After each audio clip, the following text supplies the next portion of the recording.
और ताकि देश को समृद्धि में बहुत काम आएगा। एक लंबा समय हम इस चार दीवारों के बीच में बिताते हैं। हिंदुस्तान के हर कोने की भावनाओं का यहाँ प्रतिबिंब, अभिव्यक्ति, वेदना, उमंग, सब कुछ यहाँ पर एक प्रवाह बहता रहता है और उस प्रवाह को हम भी अनुभव करते रहते हैं। लेकिन कभी हमको लगता होगा कि मैंने इस सदन में बहुत कुछ कंट्रीब्यूट किया, बहुत सच्चाई है, लेकिन साथ साथ इस सदन ने भी हमारे जीवन में बहुत कुछ कंट्रीब्यूट किया।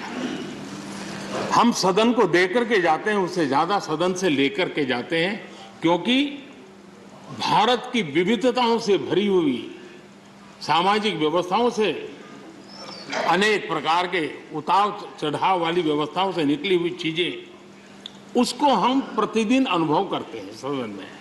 और इसलिए मैं आज यही कहूंगा कि भले हम इन चार दीवारों से निकल रहे हैं, लेकिन इस अनुभव को राष्ट्र के सर्वोत्तम हित के लिए चारों दिशाओं में ले जाएं, चारों दीवारों में पाया हुआ चारों दिशाओं में ले जाएं, ये हम सबका संकल्प रहे और हमारी ये भी कोशिश रहे कि सदन में अपने कालखंड में जो महत्वपूर्ण चीजें हमने कंट्रीब्यूट की हैं, जिसने देश को शेप दिया, देश की दिशा को मोड़ा है, मैं चाहूंगा उन स्मृतियों को आप कहीं न कहीं शब्दबद्ध करें, कहीं न कहीं लिखें, ताकि कभी न कभी वो आने वाली पीढ़ियों को रेफरेंस के रूप में काम आएगी।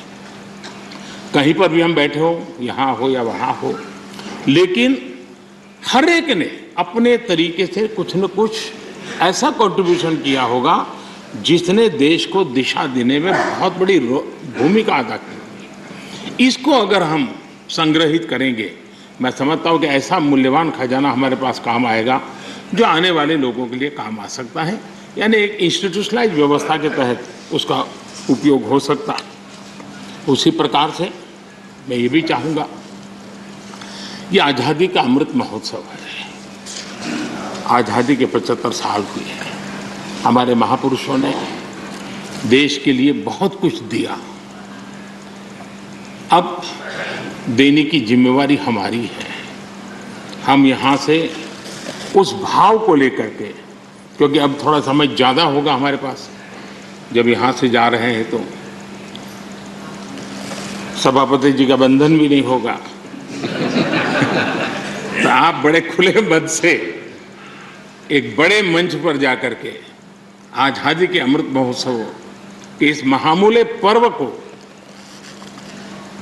माध्यम बना करके आने वाली पीढ़ियों को कैसे प्रेरित कर सकते हैं, उसमें अगर आपका योगदान रहेगा, मैं समझता हूँ देश को बहुत बड़ी ताकत मिलेगी, बहुत बड़ा लाभ मिलेगा।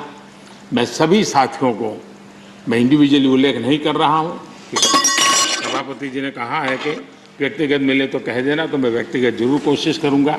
आप सबको अपनी अच्छी अच्छी बातें बताऊँगा, आपकी जो अच्छी बातें हैं उसको मैं जरूर नोटिस करता हूँ। मैं फिर एक बार आप सबको बहुत बहुत शुभकामनाएं देता हूँ। धन्यवाद। धन्यवाद प्रधानमंत्री जी। श्री मल्लिकार्जुन खड़गे जी, लीडर ऑफ द अपोजिशन।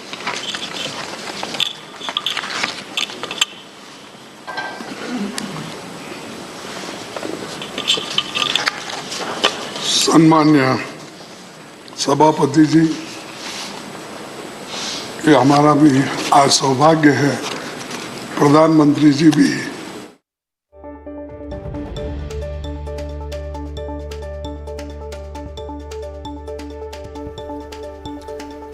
और विस्फोटक सामग्री पकड़ने के मामले में एक बड़ा अपडेट सामने आया है। राजस्थान पुलिस की हिरासत में 4 संदिग्ध भी आए हैं। 2 संदिग्धों को रतलाम से पकड़ा गया है। लगातार पूछताछ में पुलिस के हाथ एक और कामयाबी, एक संदिग्ध टोंक, एक को जयपुर से हिरासत में लिया गया। सभी आरोपियों को हिरासत में लेकर पूछताछ की जा रही है। निम्बाहेड़ा से 3 लोग पहले ही गिरफ्तार हो चुके हैं और अब तक की पूछताछ में 4 और लोगों को पकड़ा जा चुका है। राजस्थान पुलिस की हिरासत में 4 संदिग्धों को लिया गया है। 2 संदिग्धों को रतलाम से उठाया गया और 1 संदिग्ध टोंक और 1 जयपुर से हिरासत में लिया गया है।